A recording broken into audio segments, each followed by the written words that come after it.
La vie de tech, c'est simple. C'est eux et leur ordi.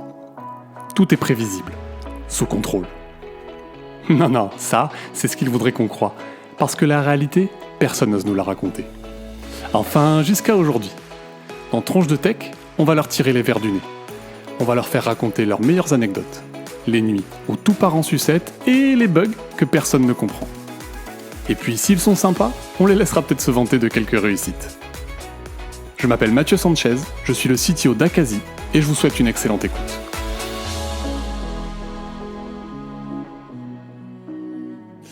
Salut Johan, comment tu vas ? Salut Mathieu, écoute, ça va bien et toi ? Eh bah écoute, ça va bien aussi. Je suis en ce moment sur une enquête sur une arnaque crypto, tu vois, donc je vais pas en dire plus parce que ça fera l'objet, je pense, d'un prochain épisode, un truc, mais ça me passionne pas mal, voilà. Ça y est, tu teases tes prochains podcasts dans le même. Ben là, tu vois, je sais pas trop ce que je vais en faire en gros, puisque c'est pas un épisode avec un invité et tout, je sais pas trop ce que je vais en faire. Donc voilà, je tease et ça se trouve ça donnera jamais rien, on sait pas, mais tout ça pour dire que ça c'est c'est assez intéressant. Je sais pas si tu as déjà suivi ce genre d'arnaque et les organisations qu'il y a derrière, mais c'est assez... Oui, notamment avec la chaîne Micode qui est très intéressante pour ça, tu vois. Bah, c'est exactement le même genre de truc qu'il avait sorti sur l'arnaque au SMS. Là, c'est vraiment dans ce goût-là, là, mais c'est avec de la crypto en plus. Donc, parfait, j'ai hâte de voir ça. Cool. Eh ben, parlons de toi. Alors déjà, attends, j'ai une première question avant qu'on commence parce que quand on s'est rencontrés là, je t'ai appelé Johan tout le premier call et à la fin tu m'as dit mais non en fait je m'appelle Johan, je te le dis parce que peut-être c'est cool dans le podcast de m'appeler par mon vrai prénom comme il faut. Donc du coup, attends, c'est quoi ce truc de s'appeler Johan avec un J à la place du Y là ? Je sais pas, écoute, mes parents ils sont très originaux, je ne sais pas, quand ils ont voulu m'appeler Johan, ils se demandaient comment ça s'écrivait et puis en fait à l'époque c'est tout con mais t'avais pas internet, donc tu te bases sur quoi ? Ils ont ouvert un dico et qu'est-ce qu'ils ont vu ? Ils ont vu Johann Strauss et voilà, et c'est parti de là. OK, et c'est avec un J. OK, d'accord. Et aujourd'hui, t'as tout le monde qui t'appelle Johan ou pas ? Ouais, c'est tout le temps. Après, tu vois, bon, je suis habitué, je m'offusque pas. C'est sûr que quand tu m'as dit Johan, et je me suis dit, attends, il va le dire pendant tout un podcast, peut-être m'en parler d'abord. Ouais, t'as bien fait. Donc si je me trompe, c'est parce que dans ma tête, depuis le début, tu t'appelais Johan, mais je vais pas me tromper, Johan, du coup. Je ne t'en voudrais pas. Ça marche. Mais reprends-moi. N'hésite pas. Bon, écoute, allons-y. Johan, bienvenue sur Tronche de Tech. Trop cool de venir raconter un peu ton histoire sur le podcast. Si. Pour le tout début, du coup, j'ai un petit exo pour toi qui est de te présenter en 3 phrases. Ok, bon, c'est faisable. Écoute, moi c'est Johan Pardano, je suis développeur web depuis plus de 10 ans et aujourd'hui je suis passé, comme de nombreuses personnes, je suis passé freelance et j'ai monté une offre pour accompagner les entreprises sur les API. Et puis sinon, j'aime beaucoup les mangas, j'aime beaucoup l'escalade, je suis un mec peut-être un peu classique, mais voilà. Je vois les mangas derrière toi, ouais, t'as l'air d'avoir une belle collecte. Top. Je vais enchaîner directement avec c'est quoi tes premiers pas dans la tech en fait ? Comment t'es tombé là-dedans toi ? Alors moi au final, j'ai été pas mal poussé par mon père à être dans la tech, pas forcément dans le développement. Lui, il avait jamais imaginé ça, tu vois.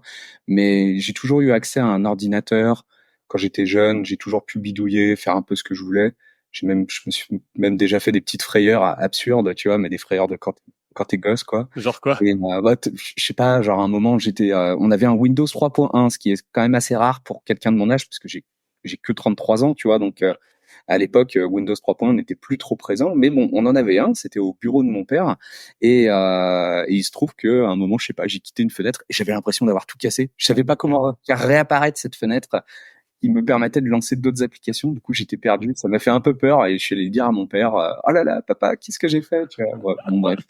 T'explorais des trucs du coup et tu tentais et puis à la fin. C'est ça. Et du coup, en fait, depuis, ça a toujours été comme ça. J'ai toujours un peu exploré. Puis au bout d'un moment, ça m'a amené au code et le code m'a amené à ma carrière. Et puis voilà.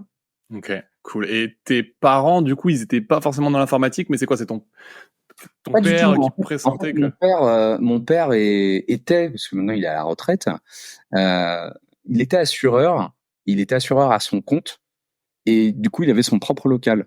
Donc moi, quand je sortais de l'école ou même à l'époque quand j'étais encore plus petit, j'ai passé beaucoup de mon temps dans le bureau de mon père parce que en fait c'était un local qu'il possédait et je pouvais faire ce que je voulais. Donc t'avais un espèce de back office et où je pouvais traîner sans problème, tu vois. Ok, d'accord. Donc, tu avais accès à un ordi, puisqu'il avait un ordi déjà pour le boulot, Et etc. voilà, c'est ça. Ok, excellent. Ok, très bien. Et après, ça t'a pas quitté, quoi. Ça m'a pas quitté parce que derrière par la suite, on a fini par avoir un ordinateur à la maison avec Internet en plus. Et là, à partir de là, j'ai commencé à explorer. Au début, je jouais un petit peu. J'avais des contraintes évidemment horaires imposées par ma mère, tu vois, mais comme beaucoup de monde. Et puis par la suite, je crois que c'est à partir du moment où j'ai eu Windows XP que là vraiment j'ai commencé à bidouiller de manière un peu sérieuse, à explorer un peu. C'est quoi la ligne de commande, etc. Et tu vois, t'as fait un podcast avec Mathieu Nebra. Hmm. En fait, bah Mathieu Nebra, c'est mon mentor aussi, tu vois, notre mentor à tous. Clairement. Donc clairement, grâce à lui, j'ai pu m'initier à Ok. plein de... Et un truc que je me pose comme question souvent, c'est que tu vois, Windows, c'était quand même pas l'environnement le plus adapté aux développeurs. Du coup, à quel moment, en fait, tu te mets à te dire, je vais coder des trucs, toi? En fait, quand tu débutes, tu t'en fiches. Tu t'en fiches de l'environnement sur lequel tu es. Toi, tu as juste une seule envie, c'est ta soif d'apprendre, tu vois.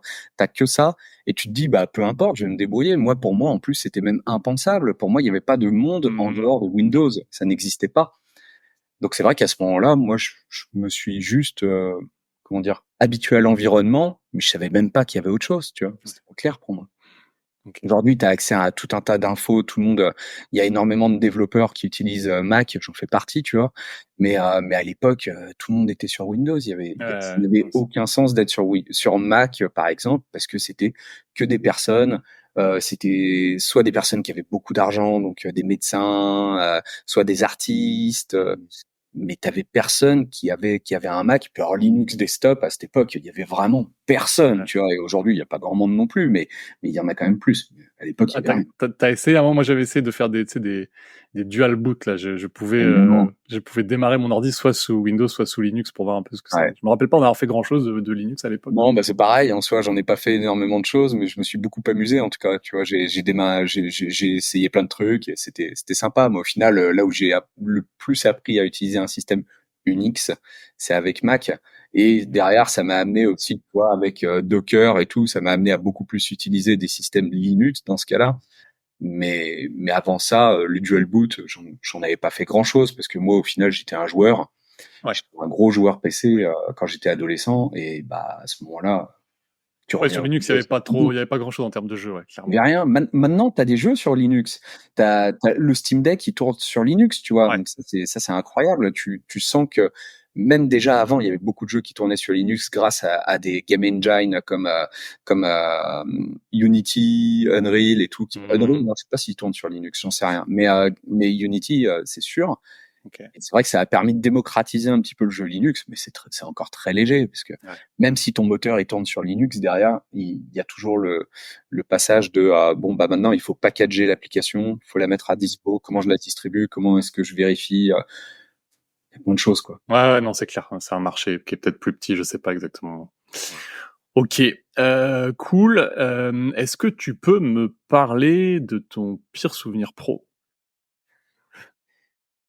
Là, je dirais, un de mes pires souvenirs pro, c'est pas du tout dans la tech. Ok. C'est mon premier job ever.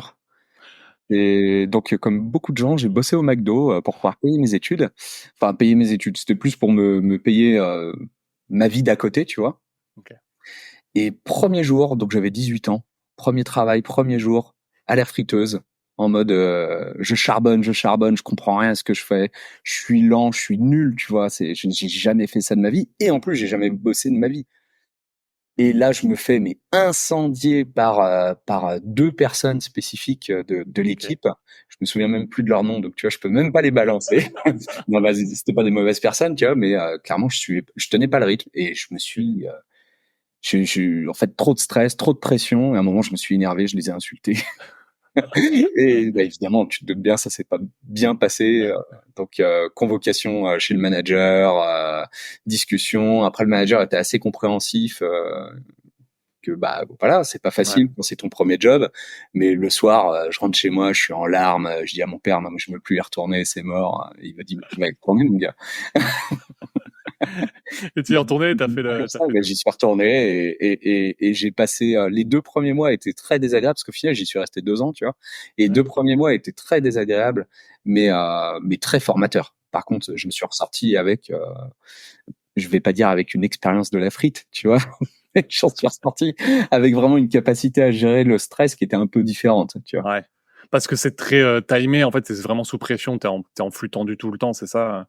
Ouais, bah ça par contre c'est pas mal, tu vois. En fait, une fois que tu t'y es habitué, tu aimes ça en fait. T'aimes Ok. bosser dans ces conditions, travailler non-stop, surtout quand c'est un travail manuel qui est répétitif.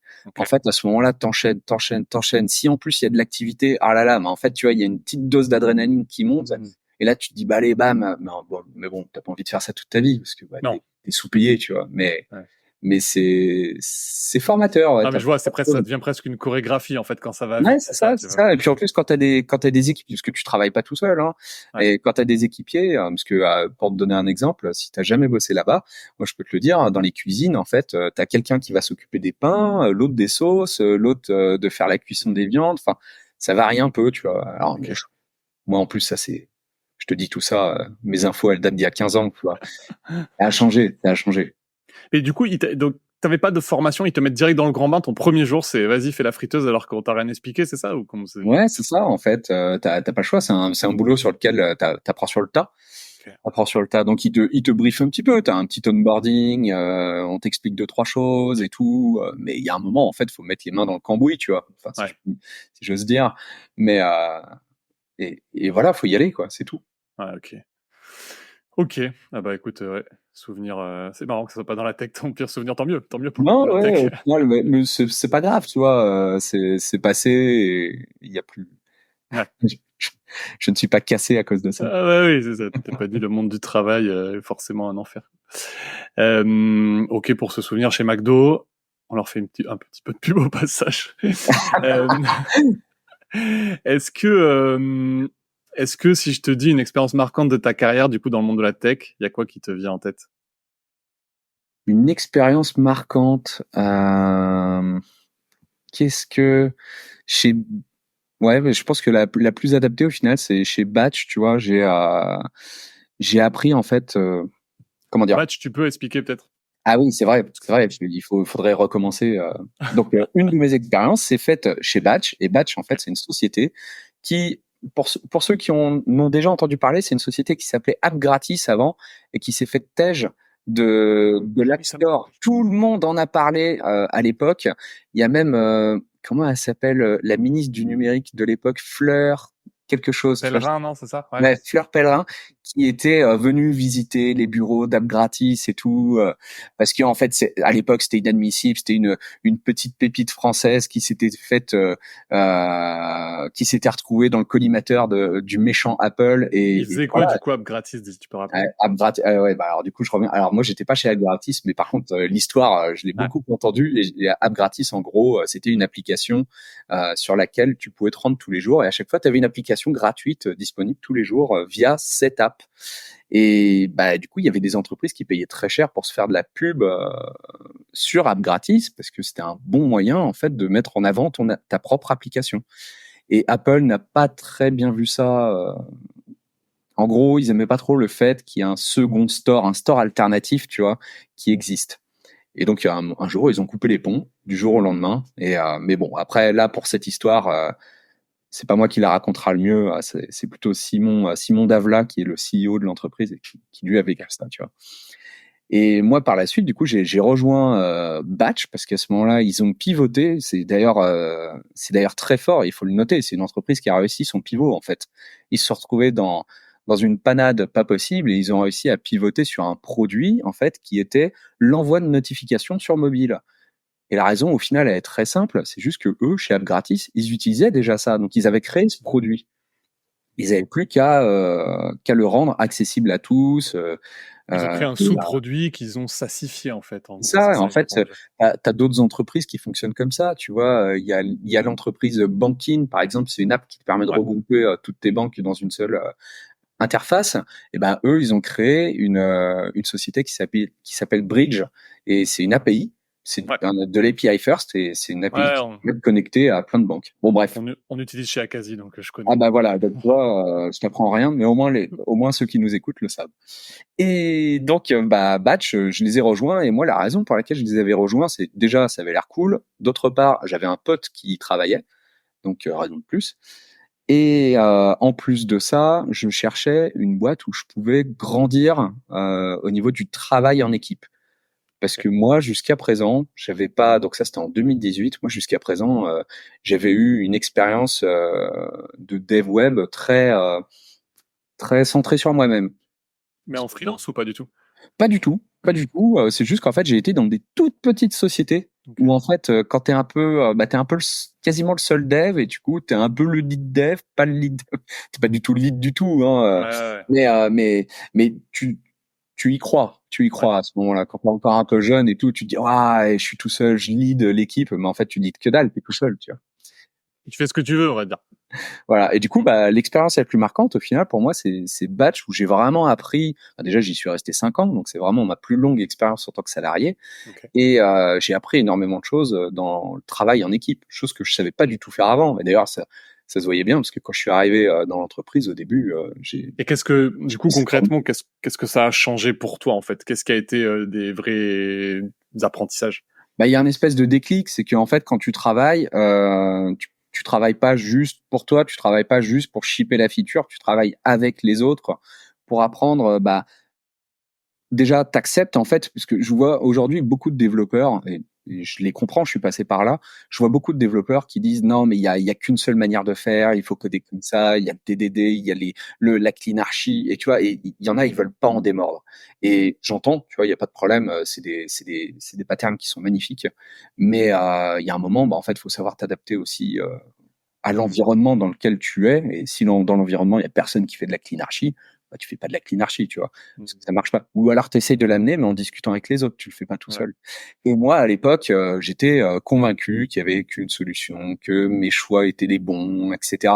Et en fait, ça, c'est le travers d'avoir travaillé trop longtemps tout seul, ou sur des projets perso où en fait personne t'emmerde. Donc au final, moi, en arrivant chez Batch, bah, je me suis un peu confronté au début. Je vais pas dire qu'il y a eu du conflit, je me suis engueulé avec personne, j'ai eu des collègues incroyables, mais il y avait beaucoup de débats où moi, en fait, j'étais pas prêt à lâcher du lest. Ouais. Parce Et ça, qu'on perd de t'apprends à le vue. faire quand tu travailles avec les gens. Ouais. En fait, tu perds de vue quand t'es tout seul.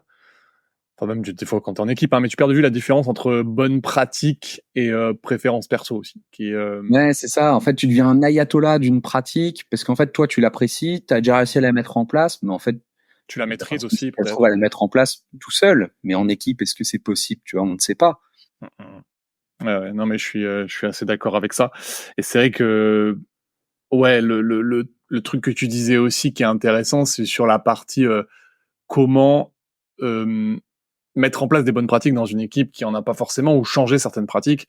Et effectivement, tu as des gens qui arrivent un peu frontal en disant c'est ça qu'il faut faire. Et le truc, c'est que c'est ce qu'on appelle de la conduite du changement, en fait. Hein, et c'est une pratique managériale pas forcément simple. Il faut prendre en compte la résistance au changement, Mm. l'humain qui est pas habitué. Tu as des gens qui sont très contents de changer, d'apprendre et qui vont là. Et tu as des gens qui, en fait, ils ont leurs habitudes, ils ont pas envie qu'on les bouge.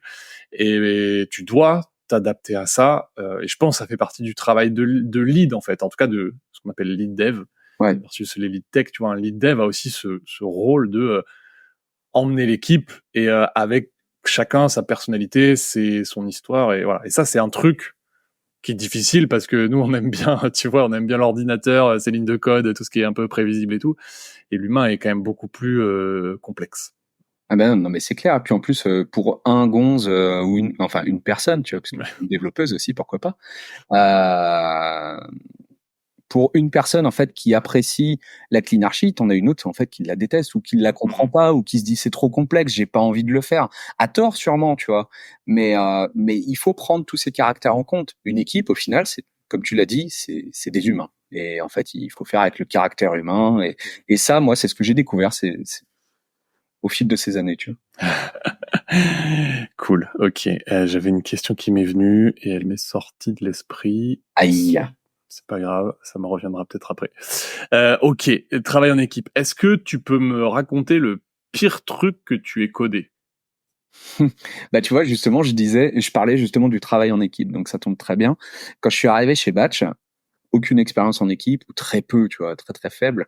Et du coup, bah, j'étais un peu trop dans mon monde, quoi.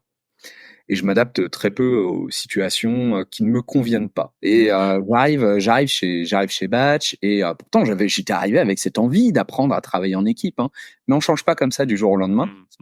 Donc moi j'arrive, on me file des tâches et tout, ça se passe bien, pas de problème.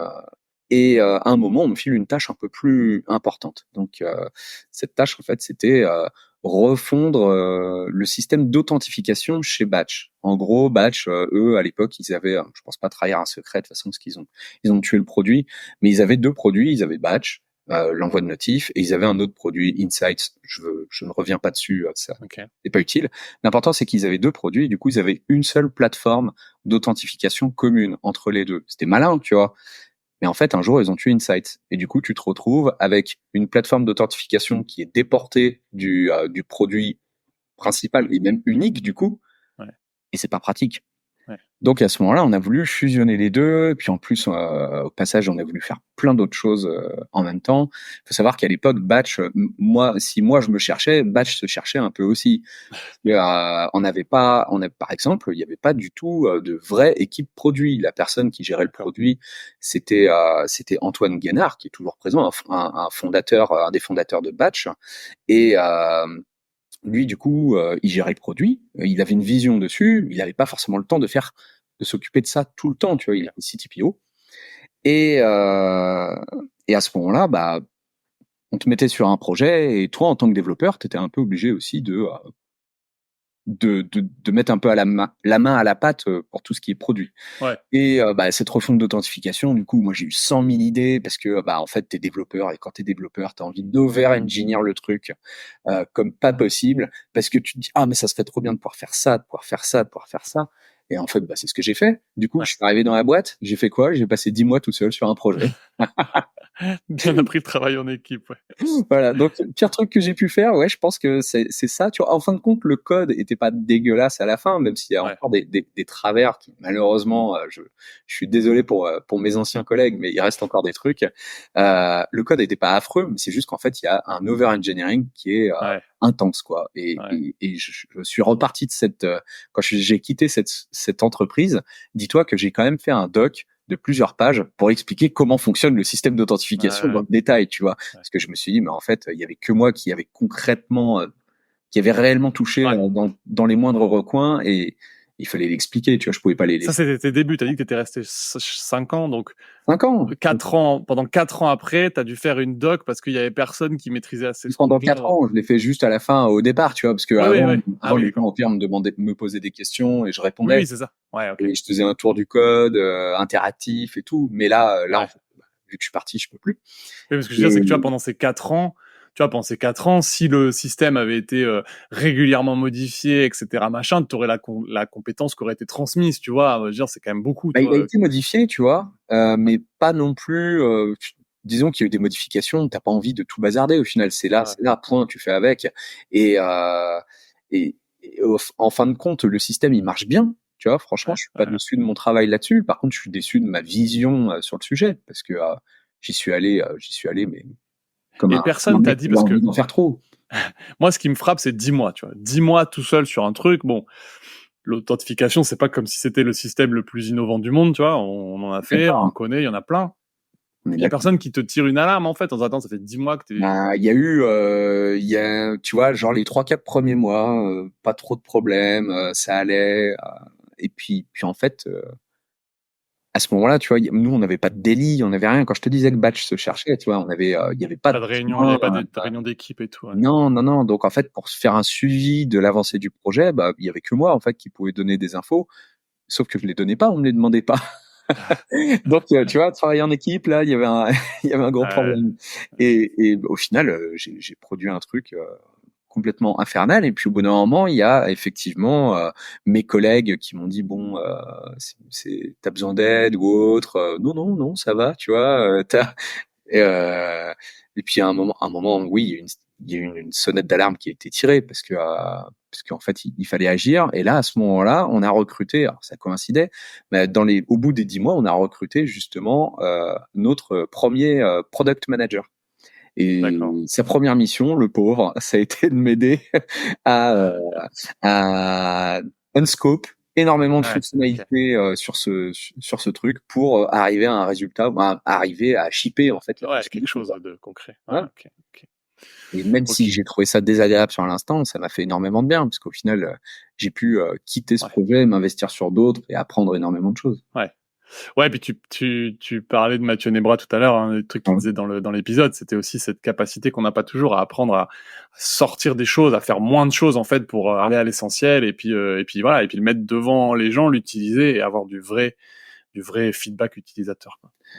Et ça c'est une comment dire, c'est une capacité super importante. Ouais, De dire, est-ce qu'on a vraiment besoin de faire ça? Tu vois, en tant que dev, on a tendance à vouloir trop en faire. C'est normal. On se dit, ouais, non, mais on sait jamais. Tu vois, je prévois l'avenir. Ok, tu prévois l'avenir. Est-ce que tu prévois l'avenir et tu prévois ces moindres recoins de l'avenir ou est-ce que tu prévois la ouais, surface de l'avenir, tu vois?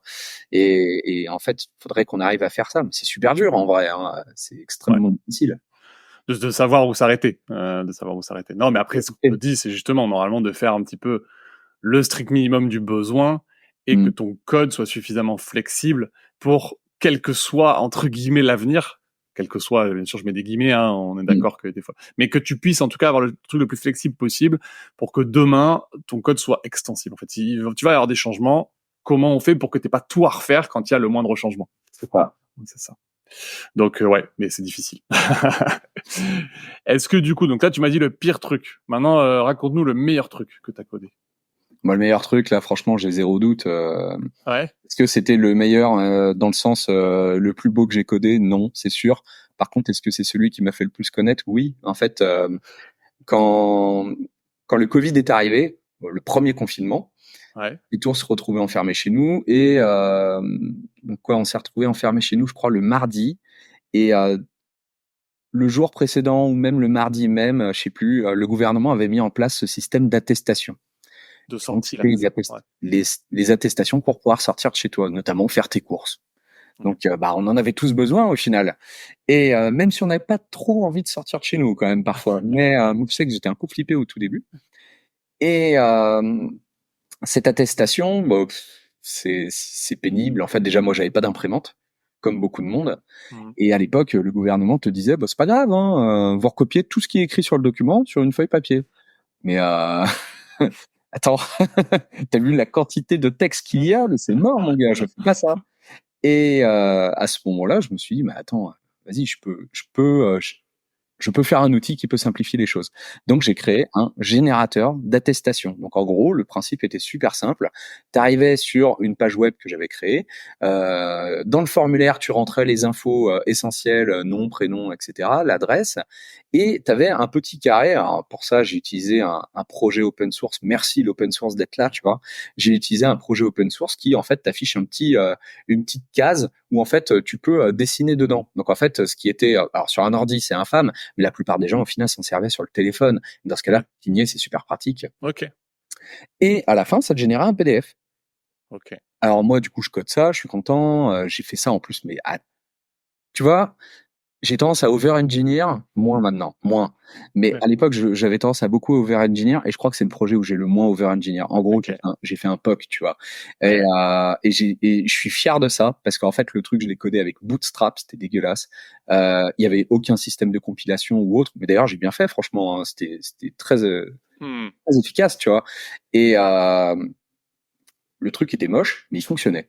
Et arrive le soir, j'ai dû coder ça en 4 heures, je crois que je suis Ça, jamais tu le fais le jour même où il parle de je l'attestation? le fais le jour même, tu vois, je le fais le jour même. Et écoute, maintenant c'est passé, je ne suis plus salarié, mais désolé, Batch, j'ai un peu fait ça sur mon temps de travail. Et, et donc je sors le truc et et je mets ça sur Twitter.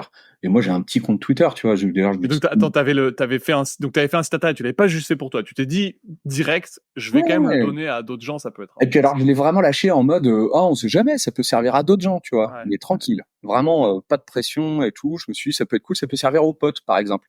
Donc moi, à ce moment-là, je monte un GitHub Pages, je le mets en ligne et Ok. voilà quoi. Et le soir, du coup, je fais un tweet en disant, Ouais. d'ailleurs, le tweet existe encore. Hein, c'était un truc du genre, Je le retrouverai, ouais. Ok. si ça vous intéresse, j'ai codé un générateur d'attestation. Dites-moi ce que vous en pensez, tu vois. Je fais le truc, puis je vais me coucher. Le lendemain, je me réveille et là, il y a mon CTO qui m'envoie un message et qui me dit: «Oh là là, mais Johan, mais qu'est-ce qui s'est passé? C'est la consécration, quoi. T'es un influenceur» sur Twitter et je regarde, mais un délire, tu vois, des centaines de retweets, de likes et Ok. tout. Je fais: «Mais qu'est-ce qui s'est passé?» Et en fait, j'ai ce qui était le plus beau, franchement, ce que j'ai adoré, c'est que il y a plein de gens qui sont venus commenter en disant juste merci. Ah là, mais qu'est-ce que ça Ouais. fait plaisir, tu vois. Tu sens que tu as aidé des gens et tout. Et là, il y a plein de gens qui sont arrivés dans les issues du repository Ouais. GitHub. Ils ont proposé des trucs. Il y en a qui ont remonté des bugs parce qu'il y en a, par exemple, Ok. un truc que j'avais pas prévu, c'est qu'il y avait des gens, en fait, ils ouvraient le lien depuis Facebook. Et Facebook, D'accord. en fait, C'est le navigateur il se Facebook. retrouve dans le navigateur in-app de Facebook. Ok. Sauf que, bah, a priori, je sais plus quoi, honnêtement, ça remonte un Ouais. peu, Ouais. mais il y avait des incompatibilités, tu vois. Genre, Ok. non, je crois que je sais, c'était le PDF qui n'était pas téléchargé. Ok. Et voilà. Mais il faut savoir qu'en plus, j'étais pas le seul à avoir fait un outil comme ça. Mais le Ok. mien a explosé, mais comme pas possible. Parce que tu l'as tweeté peut-être ou non? Parce que C'est je l'ai quoi? tweeté, mais j'étais pas le seul à l'avoir tweeté. Et en fait, Ok. moi, je pense aujourd'hui, déjà, il y a plusieurs raisons, mais déjà, la première, j'ai eu un coup de bol. Tu vois, franchement, Ouais. Ouais. j'ai eu un coup de bol. Parce que les autres, leurs attestations se sont pas démarquées comme ça. La mienne a bien marché aussi pour une autre raison, c'est que le code, il était open source et la génération du PDF était intégralement sur ta machine. Je faisais Ok. aucune requête web. La seule requête que je faisais, c'était pour aller récupérer le PDF original. C'est tout. D'accord. Et mais ça, c'était génial, tu vois. Au final, les gens, ils ont compris parce que j'avais amené un peu de communication aussi dessus en disant pour info, c'est open source, il n'y a pas de requête vers un Ok. serveur, vos données Ouais. restent sur votre téléphone et tout. Et je pense que Oui, c'est vrai que c'est ça qui est important parce qu'effectivement, les gens qui passaient par le serveur, en fait, t'as quand même ce truc de, même s'ils la stockent pas ou quoi, et t'as quand oui, même un moment la donnée qui part de chez il y avait toi, ouais. quelqu'un qui avait fait un générateur qui passait par un serveur et parce que bah, en Ouais. fait lui, il a travaillé avec les technos qu'il connaissait, il Ouais. pensait pas mal ou autre, tu vois. Mais tu sais pas où vont les données, tu sais pas ce qui se Mm. passe. Moi, c'est vrai que là-dessus, il y avait, c'était clair. Et du coup, bon, bah, je sors le truc, les retweets, ça, ça fuse et tout. Mais vu que j'étais pas le seul quand même à avoir fait un générateur d'attestation, le gouvernement s'est quand même retrouvé, enfin, a réalisé que ça existait, les générateurs d'attestation. Ils s'y sont retrouvés confrontés. Ok. Et au début, la police acceptait en fait les attestations sur le Téléphone? téléphone. Ouais. Et en fait, genre 1 ou 2 jours après, je crois, ils se sont mis à refuser ça. Ils ont même verbalisé des gens. En fait, moi, il y a des gens Bon. qui sont venus me parler dans les commentaires en me disant ah pour info, je connais une personne, il s'est fait verbaliser. Enfin, faites attention. Et du coup, bah moi, en fait, je mettais à jour mon site web en mettant des petits encarts, du style faites attention et tout. Et puis à la toute fin, au final, au bout des 2 jours, quand ils ont vraiment annoncé officiellement qu'ils avaient banni les attestations numériques, bah, Ouais. à ce moment-là, en fait, moi, j'ai mis un encart en haut en disant, bah, écoutez, Ça vous pouvez marche plus, utiliser le quoi. générateur, mais uniquement si vous voulez imprimer, quoi. L'imprimer, ouais. Voilà. Ok. Et Ok. c'était un peu la fin, tu vois. Et Ok. alors c'était marrant, Ça a été hyper rapide, du coup. ça a été très rapide et j'ai vraiment pas bien bossé pour Batch à ce moment-là. Et Parce que, du coup, quand les gens te faisaient des remontées sur GitHub de problèmes, c'est toi qui les corrigeais ou il y a des gens qui ont c'est contribué? moi qui les corrigeais, ouais. Et enfin, il y avait des trucs que je corrigeais, et puis il y avait des trucs aussi où des gens venaient proposer enfin, venaient faire des pull requests. Il y en avait Ah ouais, t'as des gens qui ont fait des modifs, ok. ouais, deux, trois, je crois. Ok. Honnêtement, j'ai pas les chiffres là sous les yeux, je suis pas Ouais. allé regarder, mais le repo existe toujours, c'est possible de regarder, hein. Ok, Le excellent. site est toujours en ligne d'ailleurs, hein. Moi, je l'adore, je le garde, tu vois, c'est un peu Bah, un monument, quoi. ouais, c'est une sorte de relique un peu maintenant. C'est ça, et C'est moi je vraiment. l'adore, il est trop bien. Et en fait, mais la raison au final pour laquelle c'était mon plus beau projet, c'est que bon, le gouvernement bannit ça. Déjà, il faut savoir qu'en plus, bah, j'ai eu une fame assez importante auprès des gens, mais en plus de ça, j'ai même été interviewé par France 3 Région Rhône-Alpes, tu vois. C'était Excellent. génial, tu vois, donc Ok. très T'es allé sur le marrant. plateau et tout ou... Non, non, non, non, Non, non. À l'époque, Puis à l'époque Covid, tu vois, personne voulait te faire bouger, quoi. Donc je faisais tout à distance. Et voilà, j'étais content. Et un peu déçu que ça se termine aussi vite, mais content. Et puis un jour, vas-y. Non, j'allais dire montée d'adrénaline, mais vas-y, tu m'as teasé là. C'est quoi le Ah non, mais attends, il y a un truc de fou, c'est que derrière, en fait, il se passe rien pendant une semaine, le projet retombe dans les limbes, tu vois. Et à un moment, je reçois une PR. Je fais OK, d'accord. Il y a encore des gens que ça intéresse a priori. Et je lis la PR et là, mais en fait, c'est une PR mais surcomplexe. Juste la PR, j'explique juste PR pour ceux qui comprennent pas. Pull request, c'est quelqu'un qui propose un changement de ton code, en fait. Il vient te dire, voilà, moi je propose ça, et toi tu vois la différence entre le code actuel et le code que la personne propose. C'est ça. Et du coup, je reçois cette pull request, comme tu le dis si bien, et je vois énormément de changements proposés, mais genre moi à la base mon truc il était codé en 3 fichiers, hein. Il y avait un CSS, un JS, un HTML, hein. C'est à peu près tout. Et là je vois il y a 15 000 fichiers, il y a un système de build, tu vois, pour pouvoir faire du TypeScript et tout. Et je me dis qu'est-ce qui se passe? Pourquoi quelqu'un s'est fait chier à ce point-là? Et je regarde un peu dans le détail et à un moment je vois la mention ministère de l'Intérieur. OK. Qu'est-ce qui se passe? Et je creuse un peu et tout. Puis en fait, c'était clairement une attestation du ministère de l'Intérieur. Alors, pourquoi j'ai reçu une pull request? J'en sais strictement rien. Aujourd'hui encore, je le sais pas. Mais ce qu'il faut savoir, c'est que du coup, je reçois cette pull request. Est-ce que je l'ai reçue par erreur? Je pense que oui. Tu vois, je pense que c'est une erreur. En fait, ils ont fork ton repo potentiellement. Ils ont fork mon repo. Et ils ont réutilisé ma base de code pour pouvoir faire l'attestation officielle du gouvernement. C'est quand même génial, tu vois. Et moi, je le savais pas. Mais après, ils avaient le droit, hein. La licence, la licence MIT. Puis moi, j'étais pas contre, tu vois. Et je voulais juste qu'on me mentionne, tu vois. Donc, il se trouve que derrière, j'ai été en contact avec la personne qui était en charge du projet. Au ministère de l'Intérieur, et le type m'a expliqué, il m'a dit oui, bah voilà, on a créé une attestation et tout. Tu vois, je sais pas s'il y avait pas eu la PR, est-ce qu'il serait venu me parler? J'en sais rien. Et mais bon, partons du principe. Donc en gros, la PR, c'est probablement quelqu'un qui voulait faire une demande de modif sur le repo officiel, qu'ils avaient fait eux, qui était privé, et en fait ils l'ont fait sur ton truc à toi parce qu'ils se sont trompés. C'est ça. Ouais. A priori, les développeurs sont un peu plantés. Je sais plus qui a fait la. C'est pour ça que tu avais une espèce d'énorme différence. En fait, c'est qu'en fait probablement c'était une petite différence, mais en fait comme toi le repo, ils avaient dû travailler pendant 2 semaines dessus, ils avaient déjà fait plein de changements, c'est ça? Voilà, et c'est ça. Et il y avait énormément de changements parce qu'ils étaient plusieurs à bosser sur le sujet. Et du coup, il m'a expliqué le truc et tout. Je fais OK, d'accord, pas de souci. Par contre, je veux absolument être mentionné. Tu vois, parce que je suis pas payé, OK, mais je veux bien ne pas bosser pour l'argent, mais je veux bien bosser pour la gloire, tu vois. Et et au final, ouais, ils m'ont mentionné 2 jours en retard. Mais ils t'ont mentionné l'attestation officielle, j'étais pas inscrit. Et au final, c'est un pote à moi qui a fait une pull request sur leur repo pour leur dire bon les gars, il s'agirait de mettre le nom quand même du lui qui a créé l'attestation originale. Et du coup, moi à l'époque quand même, j'ai été un peu mesquin. C'est que, enfin pas mesquin, c'est pas le bon terme, mais j'ai joué le margoulin, tu vois. J'aime bien ce terme en ce moment. Je suis allé contacter le journaliste qui m'avait interviewé chez France 3 Région Rhône-Alpes. Je lui ai dit, pour info, je sais pas si ça vous intéresse, très bien ce que je disais, je sais pas si ça vous intéresse, mais l'attestation, parce qu'elle avait déjà été annoncée, elle était juste pas encore sortie, l'attestation qui va sortir, l'attestation officielle, est basée sur mon code. Il a fait, quoi? Sérieux? Mais trop bien! Et tout. Et du coup, on a fait une interview, et ensuite, derrière, l'attestation est sortie, et en fait, je crois que franchement, le ministère de l'Intérieur a été moins complimenté que moi. Ah ouais, c'est vrai. Oui, je crois. J'en sais rien. Franchement, c'était un délire parce que en 3-4 jours, j'ai fait, je sais pas, une vingtaine d'interviews. Ah ouais. Mais oui, mais c'est dingue. Des interviews pour des journaux papier. Papier, quand je dis papier, c'est en ligne, hein, textuel, quoi. Ouais. Des podcasts. Je suis passé sur France TV Info. Je suis passé sur LCI. Excellent. Mais tout ça à distance, hein. Mais c'était marrant, tu vois. Qu'est-ce qui s'est passé, tu vois. Et en fait, je pense que ma raison, l'histoire concrètement, elle est pas folle. Il y a un gonze qui a développé un truc, personne n'en fait tout un tintamarre pareil en temps normal. C'est juste que les gens s'emmerdaient pendant le Covid, vu que t'avais rien à raconter, du coup il y avait ça. Ouais, puis t'es tombé sur le bon truc. C'est-à-dire qu'en fait, je pense que tu vois, c'est comme d'hab, faut trouver le le pain point, ce pain point de générer son attestation, en fait, ça saoulait tout le monde.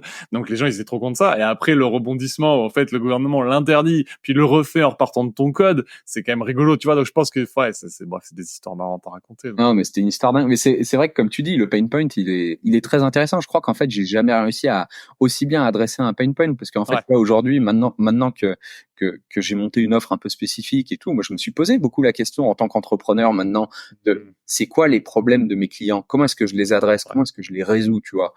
Et en fait, je crois que je le fais pas aussi bien aujourd'hui que je ne l'ai fait à l'époque, tu vois. À l'époque, c'était, mais parce que c'est mon besoin au final. Oui, et puis parce que là, c'est comme d'hab, il y a un peu de chance dans le sens où tu tombes sur un truc qui est entre guillemets toute la France a, tu vois, donc tu l'adresses hyper vite et tout, et ça marche bien. Après, entre guillemets, malheureusement, je pense que dans la vraie vie, détecter des pain points. Puis là, t'as été très tôt, c'est-à-dire que le pain point, il est créé le matin, le soir, tu l'as résolu, tu vois. Pas traîné. Je pense que j'ai été un des plus rapides. Ouais, c'est ça. J'ai jamais codé aussi vite, franchement. Donc ça joue vachement, tu vois, alors que trouver, je sais pas, des pain points qui sont latents, qui sont en plus, là, t'avais un gros changement social on était confinés, etc. Donc, tu vois, ces opportunités-là, elles se présentent pas souvent, et toi, tu mets le doigt dessus hyper rapidement. Donc, je pense que c'est un peu cet alignement des planètes qui fait que ça marche aussi bien. Mais c'est pas. Non, mais c'était génial. Puis tu vois, t'as plein de monde qui te remercie. Ça fait trop plaisir. Ça fait chaud au cœur, quoi. Après, t'avais toujours des détracteurs quand même. Hein. C'est normal. Ah ouais. Ouais, okay. Ouais. Il y en a. T'as des gens, ils arrivent et j'appréciais quelque part voir quelques personnes très inquiètes pour leur donner. Ça me rassure quelque part de voir ça. Des gens qui s'inquiètent pour leur donner. Oui. Parce que mine de rien, t'as des infos sensibles. T'as une signature, le nom, le prénom, l'adresse. En fait, tu peux faire un vol d'identité avec ça. C'est super chaud. Et il y a des gens, en fait, qui n'y connaissaient rien à l'informatique. Alors moi, je leur en veux pas du tout, tu vois. Qui là te disent, mais ouais, je sais pas, moi je fais pas confiance, tu vois. Bah, pas de problème, utilise l'outil, il y a pas de problème. Mais après, tu vois, j'ai continué à axer ma communication sur vous en faites pas et tout. Et d'ailleurs, ce qui est marrant, c'est que ça c'était pour mon projet initial, mais derrière, par la suite, dans les podcasts ou les interviews que j'ai pu faire, il y a plein de gens qui me demandaient est-ce que les codes du gouvernement est sûr, tu vois. Et j'étais là, bah, je sais pas, j'ai pas trop regardé. Je l'ai pas audité, quoi. J'ai pas eu le choix, on me posait la question, fallait que je regarde. Donc j'ai regardé, bah oui, en fait, c'était pareil. Il y a pas de pareil, c'était dans le front et tout, ouais. C'est ça, tout se passait en front, donc il y avait pas de souci. Ils avaient modifié beaucoup de choses, mais le principe était le même. Okay. Et ouais, il y avait quelques détracteurs, c'est normal. Et il y a même des gens aussi qui pétaient des câbles sur le QR code, des trucs comme ça. Ça, c'était pour tous anti-Covid. Mais c'est quoi ça? Tu sais, pour tous anti-Covid, t'avais un. Non, attends. Non, parce que dans l'attestation qu'ils avaient générée, du coup, ils avaient créé aussi une application, je dis des bêtises avec tous anti-Covid, excuse-moi. Ils avaient créé aussi une application annexe qui, elle, était pour les forces de l'ordre, qui leur permettait, je le reprends, qui leur permettait, du coup, de scanner le QR code généré par l'attestation. Et du coup, plein de gens me posaient la question, ouais, mais ce QR code, est-ce qu'il est pas dangereux? Et tu sais, j'ai l'impression, en fait, d'entendre les questions de les cookies, est-ce que c'est pas dangereux? Mais c'est un stockage de données, mon gars, tu vois, c'est, et le QR code, c'est pareil. Et donc, le QR code, il est imprimé sur ton truc, oui. Là, c'est ça. Donc, j'expliquais le truc et tout. Et il y avait des gens, ils pétaient des câbles et tout. Je leur dis, mais en vrai, le QR code, vous pouvez le scanner avec l'appareil photo de votre téléphone, vous verrez les infos, elles sont fines, tu vois. Et c'est vrai que il y avait pas de problème, tu vois. Il y avait un ID, le nom, le prénom, la date, enfin, 2-3 infos, des trucs comme ça, quoi. Ouais. C'était marrant. Et ouais, il y avait un mec en particulier qui m'avait saoulé dans les commentaires. Mais ça, c'était quand j'avais sorti de l'attestation initiale. C'est qu'en fait, cette personne en savait juste assez pour être dangereux, mais pas assez pour être compétent. Okay. Et du coup, il arrivait, il a commenté non-stop, tu vois. Et il y a des gens qui sont venus m'aider dans les réponses.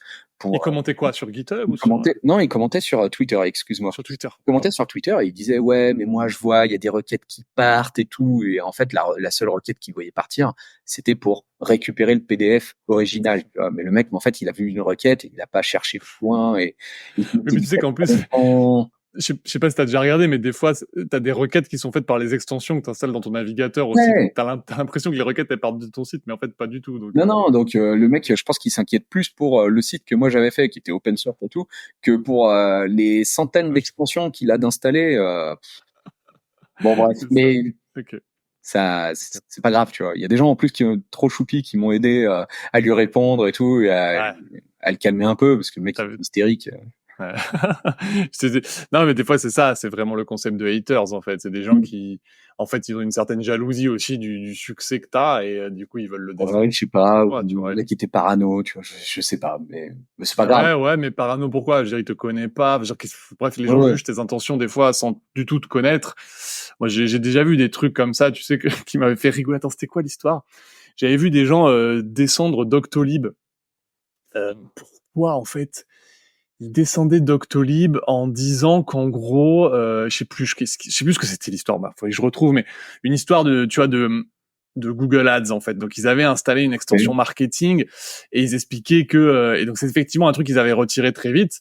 Et du coup, moi je disais bah c'est probablement une bêtise, tu vois, c'était en se lançant en Allemagne. Donc moi je l'interprétais en mode bah il y a quelqu'un dans l'équipe qui a installé un truc qui était pas du tout dans Ouais. la réglementation que tu veux pour la santé et tout, et ils l'ont retiré dès que c'est voilà.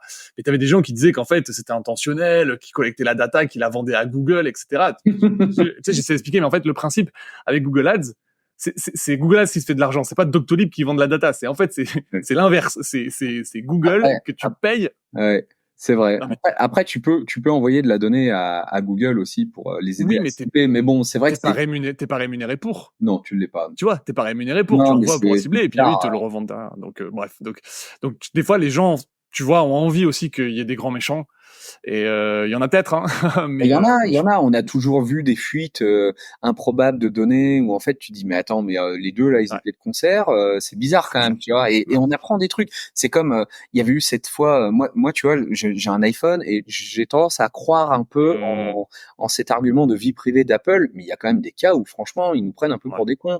Par exemple, l'application Uber à une époque, ça avait fait scandale, avait avait accès à la capture d'écran. ouais, Pourquoi? Tu vois? ouais. Et ça, c'était Apple Non qui leur mais avait donné ouais. accès, hein, c'était pas un bug, hein. Uber, c'est pour le coup, j'ai lu le bouquin dessus sur, c'est horrible. Enfin, Uber, ils ont vraiment fait toutes les, je sais pas comment dire ça, C'est mais une toutes connerie. les, ouais, enfin, c'est des conneries, mais tu vois, c'est tous ouais, les trucs shady. Enfin, Ouais. faut lire le livre. Il y a vraiment des choses où tu sais, ils avaient notamment un moment quand ils avaient des problèmes avec les forces de l'ordre parce qu'ils avaient été interdits dans certains États aux États-Unis. En fait, ils étaient capables de détecter quel téléphone était un téléphone des forces de l'ordre et ils leur montraient pas les mêmes chauffeurs en approche, tu vois. Ah En fait, ils leur faisaient sérieux? croire qu'ils leur envoyaient un chauffeur. Ah non, mais bref, c'est des trucs. C'est dingue ça. Uber, Comment il J'adore s'appelle ça. ce livre? C'est pas Selon, grave, tu me le je l'ai pas en tête, mais tu as un livre sur Uber écrit par un ouais, c'est journaliste et grave. tout, hyper édifiant, enfin passionnant. Et je crois, je sais plus s'ils en ont fait un reportage, un film. Enfin bref, tu cherches Book Uber, tu trouveras le premier truc. Je le mettrai dans les notes de l'épisode. Faut que Ouais, je pense que ça servira à tout le monde. Moi, le c'est premier. ça. Mais voilà, et puis après, j'avais écouté aussi, tu sais, bah, Apple, Google, à un moment, sur un hacker qui avait montré qu'en fait, il collectait ta data de localisation, tu sais, il s'en servait Mmh. notamment pour détecter les bouchons, etc., sans ton consentement, en Ouais, fait, hein, il s'en vraiment. servait pour pas mal de choses. Donc, non, c'est clair qu'il y a des gros méchants. Après, il y a aussi plein de cas où, en fait, on se fait des films pour pas grand chose. Ouais, voilà. Est-ce qu'ils sont foncièrement méchants ou est-ce qu'en fait, c'est juste, il y a eu des erreurs de fait, tu vois, comme tu parlais, le Google Ouais, Doctolib, AdWords ouais. dans Google Ads. Bah, il y a un principe comme Mmh. ça d'ailleurs qui, je sais plus comment il s'appelle, tu sais, je sais plus, c'est le rasoir pas d'Occam, mais le rasoir de quelqu'un d'autre là, où ils disent qu'en fait, faut pas attribuer à la malice ce que tu peux attribuer à de la stupidité. En gros, Oui, dire, ouais. Ouais, ouais, non, mais c'est bien dit. C'est bien dit. Et c'est vrai c'est ça. il faudrait y penser un peu plus souvent. Après, c'est vrai que c'est un peu inadmissible d'entendre ça de la part de sociétés pareilles. Mais bon, ça peut arriver. L'important, c'est que ça soit pas récurrent, tu vois. Oui, c'est ça. Et puis qu'à un moment, voilà, t'arrêtes le truc, tu fais, voilà, ça veut dire, il y a pas de, Et puis, il y a un mea culpa, les données sont supprimées, c'est etc. ça, Enfin, voilà. c'est ça. Des fois, on juge beaucoup l'intention alors qu'on n'a aucune idée de l'intention. Donc, Mm. bon. Euh... Oh, c'était très cool ce sujet, excellent. Euh... Je voulais passer sur est-ce qu'il y a une chose que tu regrettes particulièrement dans ta carrière? Je vais reparler de Batch, je sais encore. Mais mine de Vas-y. rien, en fait, j'y ai fait quasiment la moitié de ma carrière, hein, Ouais. au jour d'aujourd'hui, tu vois. C'est Ok. pas très français, ça. Mais jusqu'à aujourd'hui, j'ai fait quasiment la moitié de ma carrière là-bas. Donc, à un moment, j'ai eu un conflit avec mon CTO, euh, qui était, euh, qui était sur un sujet d'authentification encore. Ok, Je toujours. sais, c'est genre l'impression que ça se répète. En gros, au début de ma carrière, au début quand je suis arrivé chez Batch, j'ai bossé sur un énorme système d'authentification et à la toute fin, avant de partir, j'ai mis en place, j'avais fait une grosse étude de mise en place du SSO. Donc pour ceux qui savent pas, c'est le single sign-on. C'est quand tu arrives sur un site web et tu peux t'authentifier par exemple avec ton compte Google. Et bah c'est nécessaire pour certaines entreprises, notamment les grands groupes surtout parce que, bah, en fait, là, je parlais de Google en single sign-on, mais il y a plein d'autres outils. Mais tu peux notamment avoir, tiens, je vais te dire enfin, c'est même pas vraiment une bêtise, mais Enedis a du single sign-on. Quand tu arrives sur une page, alors c'est un truc custom à eux, ça, mais quand tu arrives sur une page d'un outil à eux, tu peux t'authentifier avec ton unique compte Enedis. Et ça a plein Oui, d'avantages. C'est qu'en fait, tu peux gérer l'accès super finement. En fait, tu peux dire, bah, aujourd'hui, euh, telle personne a accès à tel produit et demain elle aura accès à tel produit mais plus à tel autre, tu vois. Et en fait, tu peux faire oui, des oui. accès Ouais. super simplement. Oui, puis En ça gros, c'est évite de, centralisé quoi. ouais, ça évite de créer un utilisateur par sous-plateforme, quoi. Exactement. Et du coup, t'as le jour où tu as un employé qui part, bah bam, tu supprimes le compte central, il a plus accès à rien, tu vois. Donc je comprends tout à fait l'attrait. Mais le SSO, en fait, tu as deux protocoles principaux qui sont SAML, SAML. Je sais plus de quoi c'est l'abréviation, mais les gens pourront trouver. Et ça, c'est un vieux truc, SOAP, XML, tout ce qui fait plaisir aux développeurs d'aujourd'hui. Et tu as OIDC, donc pour Open ID Connect, qui est donc un protocole plus récent basé sur OAuth. Euh, et, euh, et, et moi, en fait, en tant que dev, j'avais envie de pousser au IDC, tu vois, en étant Mm. persuadé que c'était le protocole un peu de l'avenir. Mais en même temps, tu vois, il peut y avoir des questions qui se posent. Est-ce que c'est aussi bien supporté que SAML, etc. Et en gros, je suis rentré en conflit avec donc mon CTO, enfin mon CPO plus exactement. Excuse-moi. Et euh, et j'aurais dû laisser couler. En fait, j'ai pris trop, j'ai trop fait jouer mon ego. Ouais. Et aujourd'hui, je me dis, mais c'était stupide. Il n'y avait pas de raison de se battre Parce à que ce moment-là. C'est le le sujet. conflit, c'était quoi, en fait, le Le choix conflit? du protocole. Moi, en gros, à la base, j'étais vraiment un convaincu de OIDC parce que c'est un protocole plus récent, mieux pensé aux usages d'aujourd'hui surtout. Ok. Et en fait, les arguments de mon CPO, c'était plutôt, moi, je préférerais utiliser ce qui marche. Et il a raison. En fait, concrètement, je suis désolé pour le bruit. Ok. Concrètement, il a raison, tu vois. Ouais. Mais j'avais du mal à l'entendre et pour moi, il y avait une question d'ego à pouvoir pousser ma propre, Ok. enfin, faire en sorte que ça soit mon choix, tu vois. Alors que Ok. concrètement, c'est pas mon produit. Non, c'est notre produit, c'est celui de l'entreprise. Mm. Voilà, faut savoir s'adapter, quoi. Ouais, ouais, puis t'avais pas, ouais, ouais, enfin, il y a plusieurs trucs qui se mixent là-dedans. Il y a aussi, comme tu le disais, le truc qui fait pas plaisir aux développeurs. T'as peut-être pas envie de travailler sur cette techno qui est un peu moins shiny, qui est un peu XML, un peu relou. T'as le côté, toi, tu penches d'un côté, quelqu'un te fait pencher de l'autre, donc t'as pas forcément envie de revenir en arrière et tout ça se mélange un peu, et à la fin, t'es plus dans un débat toujours très rationnel, quoi. Non, c'est plus constructif à la fin, et du coup, tu te retrouves en fait à argumenter sur des sujets qui sont purement subjectifs, Ok. qui n'ont Ouais. pas d'intérêt, qui n'amènent rien en fait à cette affaire. Tu vois, j'aurais dû juste faire un document. En gros, moi, je devais faire une analyse. J'étais même pas là pour le coder, le machin. Tu vois, Ouais. je devais faire une analyse de bah, comment ça marche, comment on doit le faire et comment ça se met en place, etc. C'est quoi les contraintes, Ouais, ouais, ok. et tout. Et en fait, j'aurais dû faire une analyse vraiment neutre. Et aujourd'hui, Mm. c'est ce que je fais, tu vois, Ouais. parce que je le comprends. Et puis surtout que maintenant, en fait, maintenant j'ai des clients en face de moi, donc j'ai pas mon supérieur, donc je peux pas argumenter comme ça non plus. Maintenant, j'essaie de faire un truc neutre et tout, et d'être le plus objectif possible et le moins subjectif possible. Et à l'époque, j'étais Mhm. trop subjectif, tu vois. Ok. Voilà, donc aujourd'hui, ça c'est mon conseil d'ailleurs à tous les développeurs qui peuvent, je sais pas, qui ont entre 1 et 5 ans d'expérience. Franchement, abandonnez pas non plus votre ego, mais limitez-le, quoi. Ça Mm. va juste vous desservir. Il faut en fait apprendre à être ok avec certains choix. Il faut se dire en fait, est-ce que c'est un vrai combat? Est-ce que c'est un vrai combat en fait? Ça, tu vois. Non, tu vois, on s'en fout. Au final, si t'aimes pas SOAP et XML, c'est pas grave parce qu'en fin de compte, généralement, tu vas utiliser le WSDL du service SOAP et tu vas te générer un SDK dans le langage que tu veux et t'as même pas besoin de tout faire. Ouais. Ah, mais j'aime bien ce que On tu appelle. dis sur l'ego parce que je trouve que je trouve que souvent on dit beaucoup de bouquins là-dessus sur comment ne pas avoir d'ego, tu vois. Et en fait, le problème c'est que c'est pas facile. C'est-à-dire que quand t'as de l'ego, t'es comme ça et c'est difficile de pas avoir d'ego. Par contre, avoir conscience que t'as entre guillemets un problème d'ego des fois et du coup essayer de le contrôler et savoir faire la différence entre quand c'est ton ego qui parle et quand c'est ta raison, je pense que c'est plutôt ça, tu vois, des fois sur lequel il faut travailler. Plutôt que de dire aux gens, vous devez pas avoir d'ego. Bah, en fait, c'est bien gentil de me dire de pas avoir d'ego, mais en fait, je suis comme ça et malheureusement, Ça marche pas. Tout le monde, il y a, attends, comment ça s'appelle?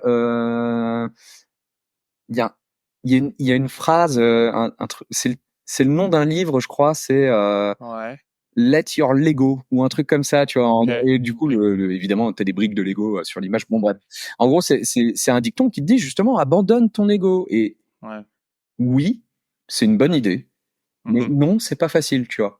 C'est Donc en ça, fait, c'est je ça. pense qu'il faut apprendre juste déjà à dire aux gens, apprends à choisir tes combats, en fait, tu vois. Mhm. Vas-y progressivement. S'il y a une chose qui t'importe énormément et qu'il y en a plein d'autres aussi qui t'importent, peut-être choisis, Mhm. tu devais en choisir qu'une. C'est quoi ton combat, tu vois. Ouais.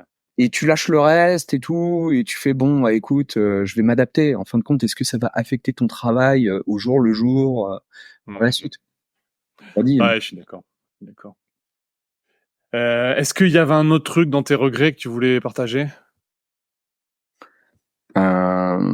Encore un truc que je vais adresser plutôt aux développeurs Ouais. qui débutent, tu vois. Euh, Chez Batch, il y a un process de test technique qui est trop bien, je trouve. En fait, c'est une discussion, tu discutes, on te parle technique, on te demande mais comment t'aurais fait pour je sais rien, tu vois, pour optimiser la performance de ta base de données. Je vais pas donner les réponses parce que sinon tout le monde peut aller chez Batch, tu vois. Et et, et j'aime beaucoup ce test technique. Il faut savoir que c'est celui que j'ai passé au début quand je suis arrivé chez Batch, et c'est celui que je continuais moi à faire passer à la fin quand j'étais lead dev. C'était celui que je continuais à faire passer aux personnes qu'on voulait recruter, tu vois. Et je trouve vraiment bien parce qu'en fait, t'es pas là, on te file pas un devoir que tu dois résoudre et tout, on ne demande pas d'écrire sur papier et tout, on te file juste un tableau blanc, t'as un stylo, si tu veux dessiner des trucs tu peux, si t'as pas envie tu le fais pas, et on discute et on échange sur Ouais. des problématiques techniques, comme on pourrait le faire dans une réunion. Tu vois, demain, toi, Mathieu et moi, on veut lancer un nouveau produit, bah on va en discuter d'abord. Bah voilà, Ouais, ouais, ouais. c'est cette discussion. Et j'aime beaucoup ce type de test technique. Et malheureusement, tu vois, Alors attends, avant que t'embrayes, juste, je veux rebondir là-dessus parce que je trouve ça vraiment intéressant. dis-moi. C'est-à-dire qu'il faut bien. Je pense que ce qui est intéressant souvent, ce qu'on oublie dans les tests techniques, les gens ils s'arrêtent en mode ah les tests techniques, tu me donnes. En fait, ce qui est important dans le test technique, c'est la discussion, parce que le code en fait te dit pas tout sur une personne. Le code te dit peut-être ses compétences en code et tout. La discussion te dit comment la personne elle réfléchit, comment elle s'adapte, comment on peut Ouais, collaborer. En fait, tu vois, c'est ça qui est important. ouais, Et en fait, quel que soit ton niveau technique, en fait ce truc-là, pour moi, est beaucoup plus important parce que ça te donne aussi des fois la trajectoire de progression. Tu dis, attends, mais en fait, cette personne, elle est peut-être moins compétente aujourd'hui que ce que moi, je voulais sur ce poste. ouais. Mais en fait, quand je vois comment elle percute, comment, tu vois, comment elle a des idées, machin, où elle veut aller, je dis, cette personne-là, dans 2 ans, c'est top, quoi. Et Ouais. donc, vraiment, je trouve qu'il faut insister sur ce truc-là, que dans le test technique, la discussion, c'est vraiment le plus important. Il y a rien de pire que tu regardes le test technique d'un candidat qu'il a fait en offline, tu lui dis merci, au revoir, c'était pourri, tu Ah, et vois. c'est Bah, en fait, affreux. ouais, Et elle a appris, en cette fait. personne ne peut pas s'améliorer derrière, tu vois, parce que tu dis, bah, c'est affreux, quoi. Ok, Ouais. bah, super. Et, et d'ailleurs, il y a un truc, c'est qu'en fait, aujourd'hui, t'as plein de gens qui vont dire, ah, les tests techniques, c'est affreux, c'est nul. Je Ouais. suis d'accord. Mais je pense qu'il faut le mitiger. Parce que tu vois, quand j'ai fait passer des entretiens, en gros, l'entretien il est en deux phases. Tu as une grosse phase discussion, juste échange comme ça. Puis après, derrière, tu as un côté plus technique. Et ce qu'on appelle ça un Hmm. test technique, c'est avoir. Bah, c'est justement, on devrait C'est l'appeler une un entretien, discussion, tu vois. entretien technique, pas de test, en Voilà, fait. C'est un un entretien entretien technique. technique. Ouais. Tu as raison. Et bah, je pense qu'il est nécessaire. Parce que moi, une fois, j'ai failli, enfin, fait, tu vois, en 2 phases, comme je te disais, première phase, ça se passe super bien et tout, le type est incroyable, on échange trop bien, il est super sympa, il a l'air d'avoir fait des trucs intéressants et tout, super. On passe à et moi j'étais à 2 doigts de dire bah vas-y viens, on fait pas la suite, ça sert à rien, tu m'as allez viens poteau. Ouais. Bah non, grossière erreur, tu vois. Et alors ça, par contre, je m'en souviens parce qu'en fait, j'aurais pu faire une sacrée connerie. On a fait quand même l'entretien technique derrière. En fait, le mec était perdu. Il parlait super bien. Je pense pas que c'était un baratineur, tu vois. C'est juste que concrètement, le mec, il pouvait pas résoudre des problèmes assez simples. En fait, je pense qu'il a travaillé trop longtemps sur des grosses abstractions sans se rendre compte comment ça se passait au final derrière, de manière sous-jacente. Et du coup, t'avançais pas. C'était Donc, trop théorique, quoi. on l'a pas pris. Ouais. On l'a pas pris. Et j'étais content d'avoir fait cet entretien technique, tu vois. Donc moi, je pense qu'il faut pas l'abandonner. Par contre, s'il y a un truc, et c'est pour ça que je parle de tout ça, s'il y a un truc, je pense qu'il faut abandonner, c'est le test chez soi, tu vois. Ça, c'est vraiment, c'est une horreur. Comme tu disais, en fait, tu fais le truc, tu vas y passer des plombs parce qu'en fait, t'as envie de bien faire, c'est normal. Ouais. Puis à la fin, tu rends le truc et c'est un peu une boîte noire, tu ne sais pas, ça va être oui ou non, point. Ouais. Mais tu sais pas pourquoi en plus. Et quand j'étais Vas-y, donc dis-nous toi, ouais. ouais, voilà. Moi, non, mais parce que moi, tu peux me laisser parler pendant des heures. Hein. Et donc, en 2016, je m'étais un peu chauffé à aller postuler chez GitLab. Okay. Et j'avais postulé chez GitHub aussi. Enfin bon, bref, en gros, j'avais vraiment envie de rentrer dans une boîte un peu stylée. Et du coup, je postule chez GitLab. Aux joies, je reçois une réponse et on me propose un entretien. Et donc je fais ce test technique. Alors le test technique, il consistait donc il y avait une petite discussion aussi et j'étais face à un lead tech en gros et le mec me disait bon bah voilà donc on était en visio et le mec me disait bon bah voilà maintenant sur GitLab on a envie de développer une nouvelle fonctionnalité c'est donc t'as ta photo de profil sur ta page GitLab comme sur GitHub hein. Pour ceux qui connaissent pas bien GitLab, c'est comme GitHub. Voilà. Ouais, Et, tu héberges ton code, en gros. et voilà, exactement. Et donc, tu as une photo de profil, tu as un profil public et tout aussi. Et tu peux donc modifier ta photo de profil. Et il voulait me permettre de pouvoir redimensionner, crop, en fait, la photo de profil avant de valider l'envoi.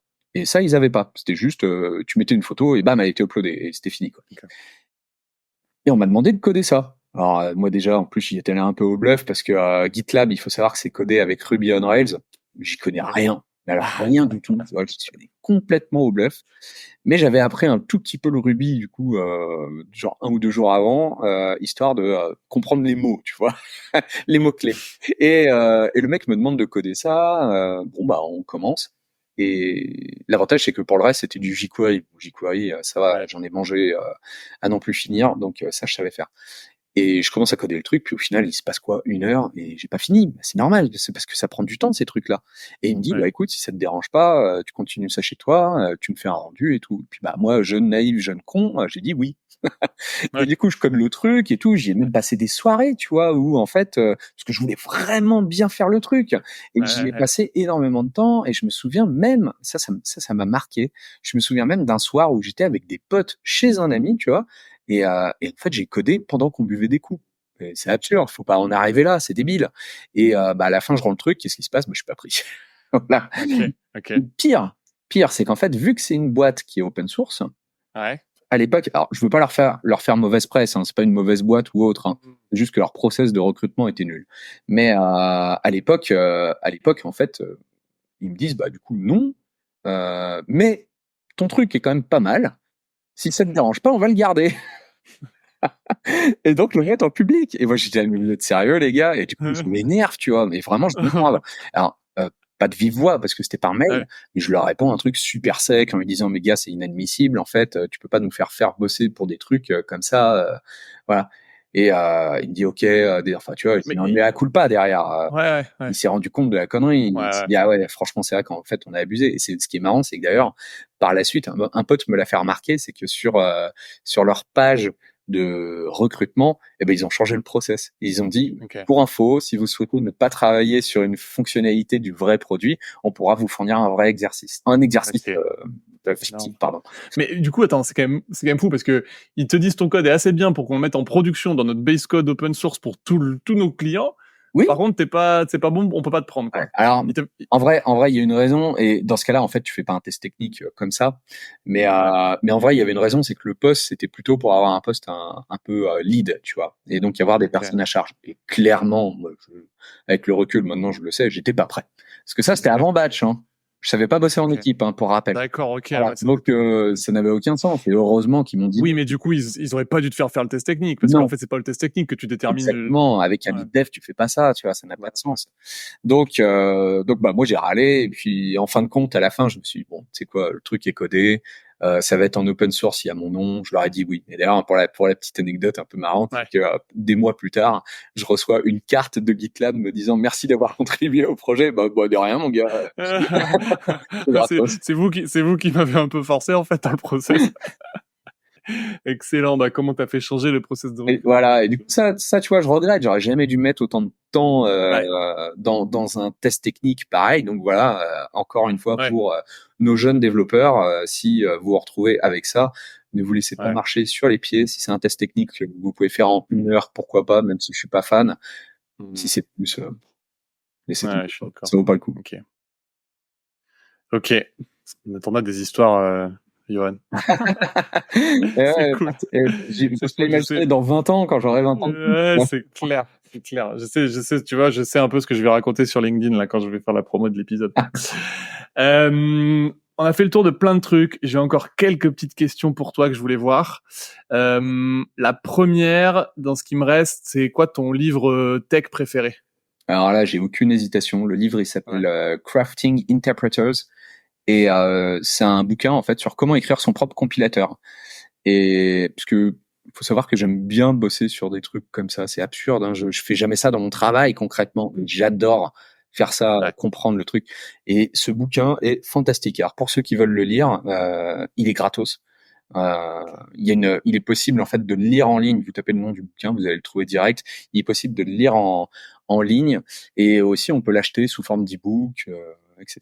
Et donc c'est écrit par un mec qui est habitué en fait à bosser notamment dans le jeu vidéo, et bah, comme tous ceux qui bossent dans le jeu vidéo et qui sont très techniques, enfin qui sont vraiment sur la partie moteur du jeu, ils sont obligés de faire des trucs de malade des fois pour arriver au résultat, avoir une performance correcte, quoi. Et le mec t'explique bah en fait comment ça fonctionne un compilateur, et il est divisé en 2 parties, le bouquin, en 3 parties. T'as une première partie où en fait il dit bah écoutez, maintenant on va créer notre propre langage. Donc en fait il imagine un langage avec toi. Et à la fin, du coup, je sais plus comment il s'appelle le langage, mais ça ressemble beaucoup un peu à du Lua, tu vois. C'est un langage très simple, très très simple. Et en seconde partie, il te dit bon bah maintenant on va créer en fait un interpréteur. Donc pas un compilateur, un interpréteur en Java. Il a choisi en fait ce langage parce que c'est un langage que tout le monde peut comprendre, tu vois. Et faut pas être spécialement allergique au Java, c'est pas si grave. Tu vois. Et c'est un langage comme un autre. Il y a même des trucs qui sont bien foutus dans Java, tu vois. Donc voilà, faut pas cracher dessus. Donc je le dis parce qu'il y en a, ils vont clairement ils ont le poil qui va se hérisser, ils vont faire mais c'est un langage moderne, hein, détendez-vous. Hein. Voilà. C'est plus l'héritage, il est très utilisé dans des grosses boîtes et tout. Ouais, voilà, c'est ça. Mais aujourd'hui, en fait, tu peux faire du Java super facilement. Bon, bref, je m'étends pas plus là-dessus.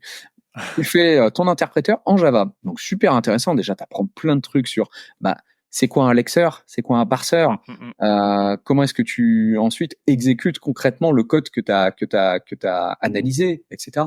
Et ensuite, la seconde. Et la différence juste entre compilateur et interpréteur, peut-être. L'interpréteur, en gros, ton interpréteur, lui, il va lire le code et essayer de l'exécuter un peu en même temps qu'il le lit. Alors là, franchement, j'abuse un peu.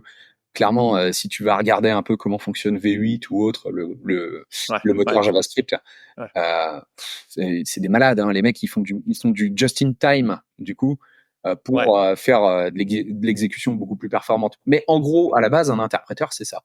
Et le compilateur. Ça prend le code, ça l'exécute et ça le fait fonctionner, en fait. Directement, voilà, c'est ça. Et surtout, en plus, il faut savoir un élément important, c'est que l'interpréteur, c'est aussi un runtime.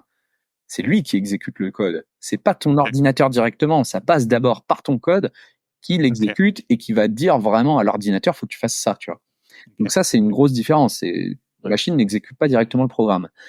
Et tandis que quand tu fais un compilateur, alors il y a des compilateurs pour différentes couches, mais en gros, un compilateur un peu normal, si tu fais du C par exemple, et derrière tu compiles en assembleur, et là, c'est exécuté directement par ton ordinateur. Et là, la différence, c'est que en fait, le code a déjà été analysé, il a déjà été préparé pour être compréhensible par l'ordinateur, parce que tu n'as pas envie de faire de l'assembleur directement. Et sauf éventuellement si tu as besoin d'un tout petit bout, mais même c'est affreux. Et voilà. En gros, le compilateur, il transforme en fait pour exécution par la machine, en gros, et ton interpréteur, lui, son but, c'est d'exécuter ton code. Voilà. Donc, il le transforme aussi, mais il le transforme, analyse, en fait. En gros, quand t'as fini de passer le lexeur, le parseur, je rentre pas dans le détail de ces trucs. À la fin, tu génères un abstract syntax tree. Et en fait, ce truc-là, c'est un peu, ça représente le code que tu as analysé, mais sous une forme un peu objet, tu vois, que tu peux parcourir, quoi. C'est ça. T'as tout analysé et c'est bon. Maintenant, tu sais, en fait, que quand tu rentres dans tel objet, en fait, il est de tel type, c'est une condition, ok, d'accord, bon, bref. Ok. Et donc ça, c'est la seconde partie, passionnante, vraiment. Mais la troisième partie, c'est la plus intéressante, parce qu'en fait, la troisième partie, à ce moment-là, tu te mets à faire du C. Alors moi, du C, tu vois, j'en avais déjà fait, mais ça revenait un peu de loin, quand même. Donc il a fallu le C du zéro, quoi. Ouais, exactement. Il a fallu que je me replonge un petit peu dans le bain, mais vite fait, tu vois. Il n'y a pas besoin d'être un expert C. Il faut juste connaître un petit peu la syntaxe, c'est tout. Parce que le mec te prend vraiment par la main. Hein. Et en fait, là, il t'aide à créer ton compilateur. Alors, tu fais pas un compilateur vers de l'assembleur machine. Tu fais un compilateur, et justement, c'est encore plus intéressant. C'est que tu fais un compilateur vers ton propre bytecode. Tu vois, je parlais de Java. Java, c'est intéressant, okay. C'est un très bon exemple parce que Java, en fait, quand tu le compiles, c'est un langage compilé, Java. Mais tu compiles vers le bytecode de la JVM, pas vers l'assembleur de ton ordi. L'avantage, c'est qu'en fait, ta JVM, tu l'installes sur 15 machines différentes qui n'ont pas forcément le même OS. Ton bytecode Java, lui, il tourne partout. Voilà. Et donc, en fait, en gros, la JVM, ce qu'elle fait, c'est qu'elle vient juste lire le fichier du bytecode et en fait, elle lit ligne par ligne, en gros. Et en fait, ta JVM, c'est un interpréteur de bytecode Java, en gros. C'est ça. Mais vu que l'analyse déjà du Java a été faite auparavant, il y a déjà une optimisation qui est. Donc Java, en fait, tu as un compilateur Java, mais qui compile pas en langage machine comme d'habitude, il compile en langage de la JVM. Et après, la JVM, c'est l'interpréteur JVM qui vient lire ça pour l'exécuter. C'est ça que c'est les poupées russes, tu vois, le truc ouf, quoi. Après, ça pour l'exécuter, évidemment, sur la machine. C'est vraiment, c'est une chaîne, où les poupées russes, selon comment on le voit, mais c'est tout un assemblage de différents outils. Il y a plein d'étapes, quoi. Et justement, en fait, là, c'est passionnant parce qu'en fait, il t'apprend, déjà, c'est quoi du bytecode du coup, la JVM en soi, c'est un peu un interpréteur, mais de bytecode. Donc, ça vrille un peu le cerveau, mais c'est très intéressant. Donc, tu apprends un peu c'est quoi du bytecode, comment c'est représenté. Du coup, tu inventes ton propre bytecode dans ce bouquin, c'est génial. Tu crées ton runtime, du coup. Donc, la JVM, c'est un runtime, en gros. Le code, hein. Mais ça le parse pas. Parce que le bytecode, c'est très carré, il y a rien à parser. D'accord. C'est un ensemble d'instructions, vraiment, c'est comme de l'assembleur. Oui. En fait, stock telle donnée dans telle variable. Stock tel truc, voilà. Quand on dit parser, c'est un peu parce que t'as du texte proche de l'humain un petit peu. C'est ça que nous quand on code à haut niveau, on code quelque chose pour l'humain, et ça on a besoin de le parser pour le traduire quelque chose. Et en fait, ce que tu dis là, c'est que le bytecode, il y a pas besoin de le parser parce que c'est du langage vraiment de la machine. Et tu vois, je vais dire un exemple tout con. Quand tu écris du code, tu peux très bien écrire, t'écris une fonction, tu peux très bien écrire le mot function. Tu vois, c'était en JavaScript.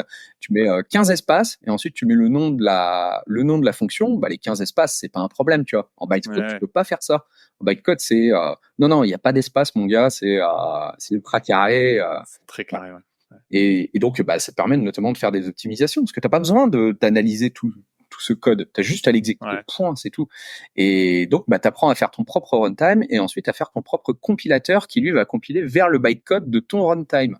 C'est génial, t'apprends plein de trucs, t'apprends des choses fantastiques. Comment ça fonctionne une hashtable? Tu sais, toi? Moi, je sais que tu fais une hashtable. Et comment elle marche concrètement? Je pourrais pas te le décrire facilement comme ça. Super dur. Et le mec, il te montre. Maintenant, on va créer notre propre hashtable.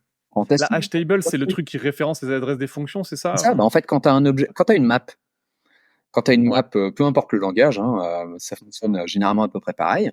Et en fait, tu vas mettre une clé, une valeur, une clé, une valeur. Et en fait, il faut savoir que la complexité de résolution, d'obtention de ta clé, tu sais, alors moi je connais très mal ces notations, mais en gros c'est le O Logarithmique. 1, tu vois, ouais, voilà. De Et 1, ok. et et donc en fait c'est l'exécution la plus rapide possible. Et la hashtable est capable de faire ça, même si tu as 100 000 entrées. C'est fantastique, tu vois, c'est un outil incroyable, mais comment ça marche? Parce que moi, aujourd'hui, tu m'aurais demandé de faire une hashtable, j'aurais fait une boucle à partir du moment où tu as une boucle, ça marche pas. Voilà, clair et net. T'es sûr que c'est du 1, c'est pas du logarithme, un truc Je sais plus honnêtement, mais en gros, tu as parce que tu sais, j'ai lu ça, c'était passionnant, j'ai appris. Il y a des choses que j'ai oubliées, je les mets pas en application tous les jours, tu vois, et je les mets même jamais en application. Mais non, en gros, c'est juste t'as une complexité qui est très très très réduite. Ouais, réduite. Ouais. Parce qu'en fait, tu n'as pas de boucle qui va aller parcourir des items. Donc en gros, t'as jamais plus t'as d'items et plus c'est long. Non, ça marche pas comme ça une hashtable. Même si t'as 100 000 items, ça va être aussi rapide que si t'en avais 50. Peu de choses près, mais non, mais c'est ça. Mais en fait, t'as une structure, c'est ça. Pour moi, de mon souvenir, c'est logarithmique. Et en fait, effectivement, du coup, souvent, ce que t'as, c'est la complexité, elle est linéaire. C'est-à-dire que tu rajoutes un élément, ta complexité, elle augmente tout de suite avec une complexité qui augmente de cette manière-là. Et le logarithme, en fait, j'espère que les gens nous regarderont sur YouTube parce que je fais des gestes avec bras là. En podcast, on verra rien. Mais bref, et le logarithme, en fait, c'est beaucoup plus plat. C'est-à-dire qu'en fait, le logarithme n'augmente pas proportionnellement à la taille de tes éléments. Donc ça, voilà. Donc ça fait qu'effectivement, c'est très très efficace. Donc c'est souvent ce qu'on recherche comme complexité. Voilà. Et du coup, non, mais c'est incroyable. Ça, c'est passionnant. Le bytecode, c'est fantastique. T'apprends énormément de choses. C'est vraiment super. Bon, ok. Je me le rajoute à ma reading list. Il est fantastique. Un peu long à lire et c'est pas ton livre de chevet, hein. Franchement, c'est. Non, mais après, je pense que ouais, faut le pratiquer en même temps, c'est sûr, mais je pense que ça t'aide à mieux comprendre beaucoup de choses en fait dans les outils que tu manipules aussi. Et le gars a aussi fait un autre bouquin qui est plus spécialisé je l'ai pas lu, hein, qui est plus spécialisé sur les jeux vidéo et notamment il parle aussi t'apprends plein de choses sur l'organisation de la mémoire vive. Qui fait ça? Tu vois. Excellent. En fait, l'organisation de la mémoire vive, comment tu peux optimiser l'organisation de ta mémoire vive? Et du coup, tu apprends ce que c'est la stack, la heap. C'est génial, c'est trop bien, passionnant. Ok, écoute, bon à savoir. Ouais. Johan, est-ce que tu as une autre passion à part le code? Eh ben, pour ceux qui regardent, j'ai 1000 mangas derrière moi dans ma bibliothèque. À peu près, hein, je suis peut-être à 990, quelque chose comme ça. Et voilà. Donc c'est quoi ton number one? Mon number one, c'est super dur. Je déteste quand les gens me posent cette question. T'es rude avec moi, monsieur. Bon, allez, donne-moi 2-3 qui sont vraiment bien. Non, mais tu vois, je vais t'en filer quelques-uns. Bon, évidemment, il y a l'indétrônable One Piece qui est trop cool. Et pourtant, que j'aimais pas, hein, tu vois. Et par la suite, je me suis pris de passion parce que c'est une aventure incroyable. Bon, je vais pas la raconter parce que la plupart des gens la connaissent. Sinon, mes deux autres mangas que je surkiffe, il y a Vinland Saga, dont un animé est sorti il y a quelques temps, mais avant ça, c'était un peu une série pas si connue. Et c'est en gros, tu suis les aventures d'un mec à l'époque viking, donc c'est ça, au début du premier millénaire, tu vois. Et c'est assez c'est assez cool en fait. C'est très, au final, c'est très sanglant au début et derrière en fait, t'apprends plein de choses sur la nature de l'homme et tout et le côté sanglant disparaît un peu. C'est une espèce de rétrospective sur la gestion des émotions de l'humain. Tu vois, je dirais, c'est curieux. Tu ne pas ce bouquin pour ça à la base. Waouh, c'est trop bien le mec. Parce que pour voir que ces trucs-là, je les ai commencés, j'étais ado, tu vois. Donc moi, si ça se fait, trop content. Et au final, derrière, plus du tout. Et sinon, il y a Vagabond. Pareil, un peu le même délire. Alors Vagabond, ça suit l'histoire de Miyamoto Musashi. Et Miyamoto Musashi, pour ceux qui ne le connaissent pas, c'est un des samouraïs les plus connus du Japon. Et donc ce type a vécu à l'ère Edo, je crois, à l'époque où le pays était fermé. Et en fait, ça suit un peu son histoire de quand il était tout jeuneau, donc vraiment stupide comme pas possible, à vouloir toujours se battre. Et bizarre mon truc. Et, Pour ceux qui voient pas, il y a un petit pouce qui s'est affiché sur la tête de Johan en vidéo. et je sais ce que c'est en plus. C'est macOS qui fait ça des fois. Ok. Je peux la désactiver la fonctionnalité. D'ailleurs, je vais le faire pour le reste de l'interview. Non, mais c'est pas grave. Et bon, bref, du coup, je reprends. Et ouais, voilà. Et en fait, et au début, il est très juvénile, très impulsif Ouais. et tout. Il se bat avec tout le monde. Et en fait, derrière, le mec devient quand même un des samouraïs les plus réputés. Et tu le deviens pas en étant un idiot qui fait là, quoi. Ouais. Même s'il l'est au début. Et l'histoire est géniale. Par contre, le problème, c'est que cette série, elle existe depuis des plombes. Il y a 37 tomes. Vous avez pas de quoi vous ennuyer. Mais je pense qu'elle se finira jamais parce qu'en fait l'auteur n'a pas ressorti un tome depuis des années et des années. Ah ouais, l'auteur c'est c'est Takehiko Inoue, c'est ça, C'est ça. Je le connais parce que moi je suis c'est Slam Dunk. Ok, et bah ouais, et lui en fait il a du mal à travailler sur cette série. A priori il en souffre un peu mentalement. Je saurais pas te dire pourquoi, mais c'était ce que j'avais lu. Et voilà. Bon, mais c'est pas grave parce que les 37 tomes sont déjà magnifiques. Déjà cool. Ok. Très cool. Dernière question pour toi, Johan. Est-ce que tu as une croyance irrationnelle? Je sais pas si c'est une croyance irrationnelle. Je suis un type qui est très, qui se pense très rationnel, excuse-moi. Donc j'avoue, moi, les histoires de fantômes ou autres, à chaque fois, en fait, tu vois, si tu me racontes un truc un peu improbable, qui va un peu dans le mystique, moi j'ai des potes qui sont comme ça et qui adorent. Ouais. Mais moi, je suis béton, quoi. Tu vois, en fait, c'est comme si tu tapais sur du bitume, ça y a rien qui va bouger, quoi. Et mais par contre, j'ai une peur un peu qui est pas rationnelle, justement, on peut le dire. J'ai une peur de la mort. Et pourquoi, j'en sais rien, tu vois, je suis pas prêt de mourir demain ou autre, ça peut arriver, mais au pire bam, tu vois, ça sera un coup de bagnole et je suis mort direct et puis on n'en parle plus. Non, ce qui me ferait chier, tu vois, c'est d'avoir une maladie longue où tu sais que la mort arrive. Là, c'est affreux. Et en fait, ouais, la mort, c'est un peu un truc qui me fait bader. Tu vois, il y a des fois où je vais me retrouver et réfléchir. Pourquoi? Pour rien, tu vois. En fait, je suis allé acheter mon pain et je ressors de la boulangerie et je me mets à penser à ça. Pourquoi? Qu'est-ce qui s'est passé? Je sais pas. Et en fait, pour ça, il y a une musique que je trouve incroyable, que j'adore. On est nombreux à apprécier Orelsan. Je suis pas le premier à le dire. Et il a fait une musique qui s'appelle Elle viendra quand même. Et il parle de la mort, tu vois. Et je la trouve fantastique parce qu'en fait, il te sort plein de punchlines, mais des punchlines de malade. Où en fait, il te fait comprendre que, je sais plus, à un moment, il a une phrase où il dit, moi, je crois que je sais plus exactement ce que c'est la phrase, mais en gros, il te dit qu'il est rationnel et sa seule croyance, c'est quand il y a plus de signaux sur l'oscilloscope. Oui. Magnifique cette phrase, tu vois. Elle est splendide. En fait, tu fais bah ouais, mais moi en fait, il y a pas de notion d'après-monde, de paradis. Alors attention, je dis tout ça. Moi, j'ai rien contre ceux qui y croient et tout, et je dis pas que c'est moi mon raisonnement, il est pas plus fondé que le leur. Je sais pas ce qui se passe après, tu vois, j'en sais rien. Donc, mais moi, en tout cas, c'est un peu ma réflexion. Et ouais, son truc, cette musique, elle est fantastique. Il y a plein d'autres punchlines aussi. Je vois très bien. Attends, je vais te sortir parce que moi, je suis archi fan d'Orelsan, donc je connais quasiment tout par cœur. Vas-y. Il dit, je crois qu'en la vérité des microscopes. Il y a plus de montagnes sur l'oscilloscope. Ouais, que tout est fini quand il y a plus de montagnes sur l'oscilloscope. Ah, c'est pas bien joué. Ouais. Et celle-là, elle commence aussi par un truc que je trouve assez cool. Le début est marrant. Il dit quoi? Elle viendra quand même. Là, il dit, alors, pardon pour les oreilles sensibles, il dit, la mort s'en bat les couilles de ta vie. Si t'as pas fait ton sac, elle viendra te chercher quand même. Ouais, et c'est vrai, en fait, tu vois, Ouais, je suis d'accord. En fait, c'est juste que tu peux te faire faucher à chaque instant, tu vois. Demain, tu sors, et tu traverses la route, pas de bol, il y a un chauffard. Il y a une autre chanson où il a une phrase un petit peu sur ce thème-là qui est très cool. Il dit, un jour on va mourir, tous les autres on va vivre. Ah, c'est dans laquelle celle-là? C'est dans le dernier album, c'est Civilisation, je crois. Ok, mais je me souviens plus de cette punchline spécifiquement. Bah là, moi je la trouve assez ouf parce que c'est vrai que du coup, tu vois, pareil, c'est cette angoisse de la mort. Après, t'as des gens qui disent que de toute façon, on est tous angoissés de la mort, qu'on le sache ou pas, et qu'en gros, c'est notre moteur principal. C'est-à-dire que tout ce qui nous motive, tout ce qui nous fait bouger, c'est parce qu'en fait, on a peur de mourir. Tu vois, en fait, on essaye de, tu vois, genre, moi, je réfléchis beaucoup sur ça. Tu vois, je fais un podcast pour plein de raisons, mais une des raisons, c'est aussi, tu vois, se dire, ouais, c'est un peu ça, survivre d'une manière ou d'une autre. Et moi, j'avais lu un bouquin qui s'appelle Le Jardin. Attends, non, c'est pas le Jardin d'Épicure, c'est le Jardin d'Épicure.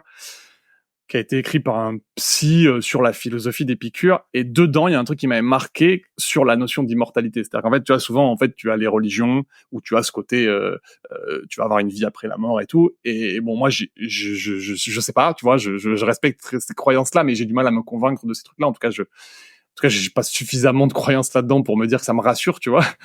et il disait un truc, il dit ton immortalité elle est dans le fait qu'en fait toi tu vas dans ta vie tu vas avoir de l'impact sur d'autres gens que tu vas toucher autour de toi, tu vois, que ce soit ta famille, tes amis, tout ça. Voilà, il y a plein de gens sur qui tu vas avoir de l'impact, et c'est comme tu sais, l'effet papillon en fait, c'est-à-dire que tu vas avoir un impact sur eux et ça ils vont avoir un impact sur les autres, etc. Et en fait c'est là que toi et ta présence en fait et ton voilà. En faisant des choses tu vas avoir un impact, ouais, c'est sûr.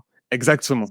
Et c'est ça ton immortalité entre guillemets, et c'est le seul truc que tu peux te raconter. En vrai, c'est ce qui pousse aussi, je pense à le mot que je vais utiliser fait très primal, mais ça pousse à la reproduction, tu vois. C'est possible. Ouais. Tu vois, en fait, si aujourd'hui, en fait, pourquoi les gens font des enfants et tout, il y a sûrement 100 000 raisons, tu vois. Et je peux parler à leur nom, moi j'en ai pas. Mais clairement, tu fais des enfants aussi peut-être parce que eux ils vont prendre la suite, et voilà. Et en fait, si les autres se souviennent pas de toi, tes enfants se souviendront de toi par contre. Et tes enfants potentiellement se souviennent aussi de leurs grands-parents, tu vois. Ouais, c'est ça. Mais tu vois, j'aimais bien l'idée du coup, moi, ce truc du souvenir. Le truc de souvenir, il est pas immortel. C'est-à-dire que forcément, au bout d'un moment, on va t'oublier. Je dirais avant. Mais après, c'était Napoléon, Alexandre le Grand, ou voilà. Mais bon, c'est dur. Voilà, hein. C'est ça. Ouais, la confession, ça va pas faire que les gens se souviennent de moi. Ils m'ont déjà oublié. T'es pas mal quand même. T'es pas mal dans des articles et tout. Mais tu vois là, ce qui était intéressant, c'était au-delà de ce souvenir, il disait juste, c'est juste les influences. En fait, un truc que tu as fait à quelqu'un. Alors, j'espère positif parce que ça marche aussi en négatif, tu vois, mais un truc bien que t'as fait à quelqu'un va l'influencer sur sa façon d'être peut-être avec les autres, tu vois. Et du coup, même si c'est pas du tout tangible, la réalité, elle est que, et tu peux pas du tout savoir à quel moment tu impactes quelqu'un de quelle manière soit, mais en fait, tes actions, et là, que tu aies valeur d'exemple ou pas, en tout cas, ça va inspirer des gens à faire d'autres choses. Inspirer, c'est un bien grand mot, tu vois. Mais forcément, toi, t'es une somme d'influences de gens autour de toi, tu vois. Je veux dire, tu te comportes parce que t'as vu des gens te comporter, que tu trouves ça bien, que tu vas bien, etc. Et moi, ce truc-là, pour te dire, ça m'avait un peu convaincu et un peu aidé dans cette espèce de peur de la mort, je pense qu'on a tous, quoi. Et d'ailleurs, vu que t'aimes bien Orelsan, je vais te sortir une autre punchline. Tu disais l'influence, tu vois, et tout. On est tous influencés, et c'est vrai. Et en fait, Orelsan, alors je crois qu'il le dit, je sais plus s'il le dit sur Elle viendra quand même, ou s'il le dit sur Suicide Social, qui est aussi une musique assez incroyable. Et il dit est-ce que mes pensées sont les miennes, ou est-ce que je suis influencé par 2000 ans d'années chrétiennes, d'éducation chrétienne.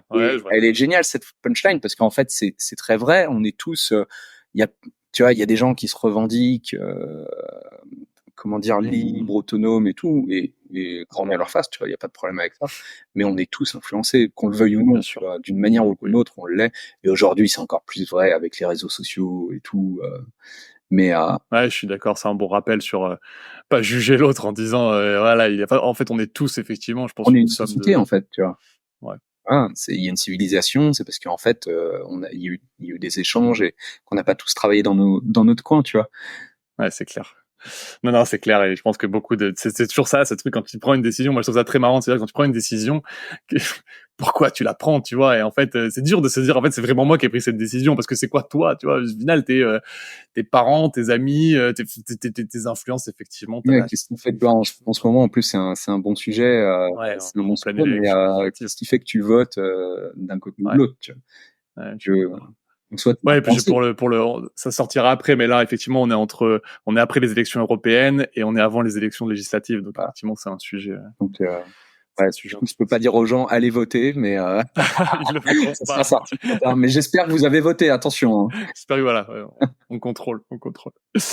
Excellent. Bon, écoute, Johan, trop cool, on a fait un excellent tour de ton expérience et de plein de choses. C'était trop chouette de discuter avec toi. Est-ce que je peux te laisser un mot de la fin? Le mot de la fin.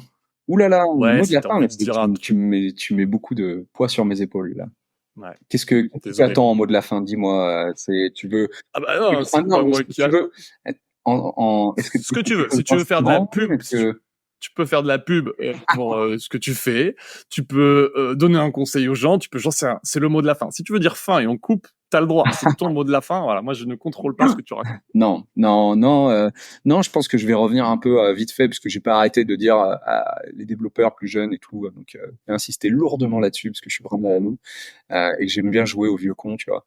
Mais voilà, soit allez-y, comment dire, travaillez ensemble, travaillez pas juste dans votre coin, croyez pas que vous êtes forcément le meilleur. On le croit tous, c'est normal. Ça passe un peu plus avec l'âge. J'ai l'impression d'avoir 50 ans, c'est terrible. Et voilà, et faites juste de votre mieux ensemble. C'est ce qu'il y a de mieux. Ok, eh ben, excellent. Merci beaucoup pour tout ça, Johan. Je te dis un plaisir, vraiment. Bon, bah, trop cool, moi aussi. Et ben, je te dis à bientôt. On se reparle très vite. Ça marche? Merci de m'avoir accueilli, Mathieu. Salut.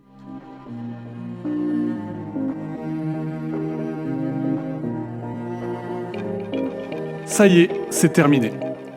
La tronche de tech du jour nous a livré tous ses secrets. Ou presque. S'ils t'ont plu, n'hésite pas à nous le dire en commentaire, à noter le podcast ou à m'envoyer un message sur LinkedIn. Dernière chose, si tu es freelance ou indépendant ou que tu envisages de te lancer à ton compte, tu auras certainement besoin d'un expert comptable. Dans ce cas-là, viens voir ce qu'on fait chez Akazi sur www.akazi.io. Ça s'écrit ACASI.io. Et promis, tu seras super bien accueilli. Sur ce, je te dis à très vite pour un prochain épisode de Tronche de Tech.